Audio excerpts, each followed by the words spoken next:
Halo semuanya, selamat berjumpa kembali.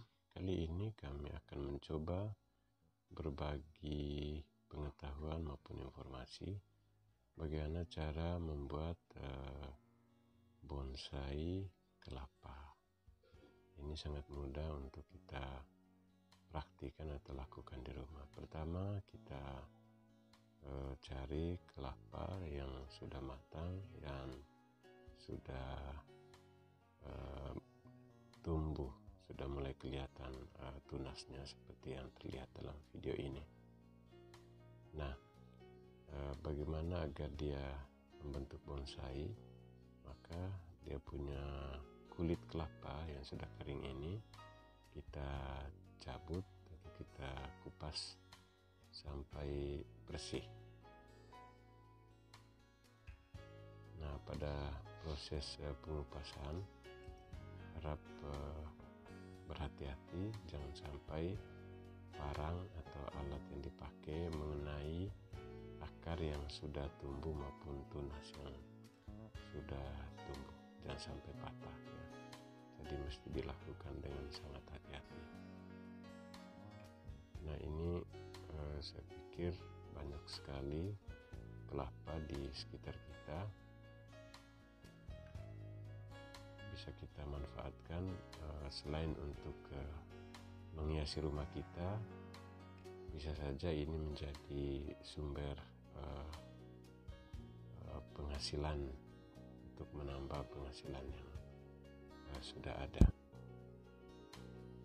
Sekali lagi dikupas dengan baik, jangan sampai mengenai tunas maupun akarnya, karena kita tahu akarnya tentu menjadi vital dalam rangka pertumbuhan tunas yang sudah ada ini.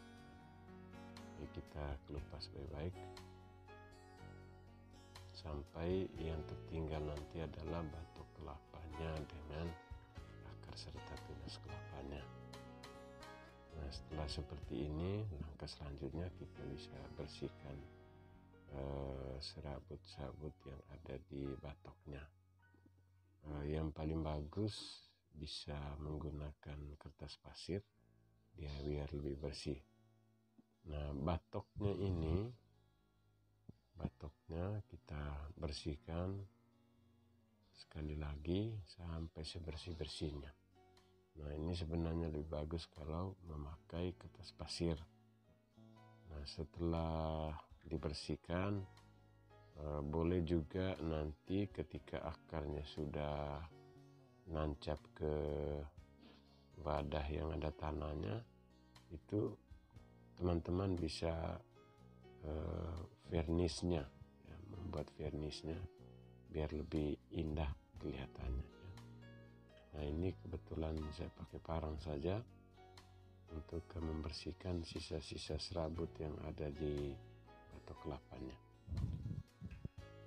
Sekali lagi ini harus dibersihkan dengan baik ya. Tapi jangan lupa agar tunas yang sudah ada itu jangan sampai terpotong atau patah ya. Demikian juga akar-akar yang sudah kelihatan ini. Sorry. Nah, bagaimana kalau misalnya misalnya batok kelapanya sudah bersih. Nah, langkah selanjutnya teman-teman, kita menyiapkan wadah agar kelapa ini bisa tumbuh ya. Nah, wadah yang kita gunakan boleh wadah khusus. Nah, yang saya contohkan di sini adalah wadah yang kita manfaatkan dari bekas botol minuman yang mungkin saja sudah tidak terpakai di rumah kita ya. Biar limbah yang ada itu bisa bernilai ekonomis, kita manfaatkan untuk menjadi wadah tempat akarnya ini nanti mencari makanan. Seperti itu teman-teman ya. Sekali lagi boleh dibersihkan sebersih-bersihnya ya, karena nanti ini bisa ditempatkan di dalam rumah kita, di atas meja ataupun di luar rumah untuk menambah keindahan rumah kita dengan bonsai kelapa ini. Kalau misalnya sudah dirasa cukup bersih, langkah selanjutnya seperti yang saya katakan tadi, kita perlu siapkan wadahnya. Nah, ini dia wadah yang saya pakai, yaitu sisa botol aqua yang tidak ada lagi airnya. Kita tuangkan dulu airnya, tidak usah terlalu penuh, secukupnya ya. Setelah itu, setelah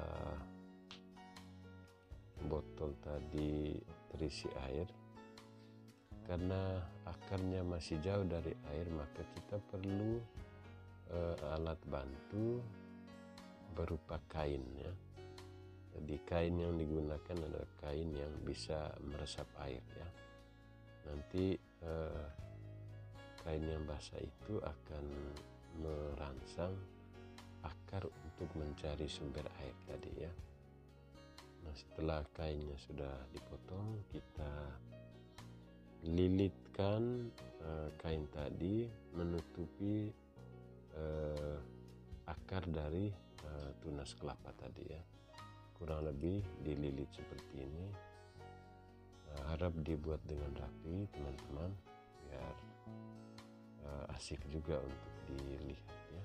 Dililit seperti ini. Nah, sehingga nanti kelapanya akan selalu basah atau lembab ya. Nah, jika sudah kain tadi sudah menutup semua bagian akar dari kelapa, selanjutnya kita letakkan kelapa tadi, batok kelapa tadi di atas wadah yang sudah kita siapkan dan berisi air ya. Kurang lebih seperti ini cara menaruhnya. Usahakan sisa-sisa potongan kain tadi nancap di dalam air ya. Kurang lebih seperti ini. Nah, nanti setelah akarnya sampai ke air dan beberapa waktu ke depan, kita boleh mengganti wadah tadi dan mengisinya dengan tanah ya. Setelah itu tempatkan di tempat yang aman. Kurang lebih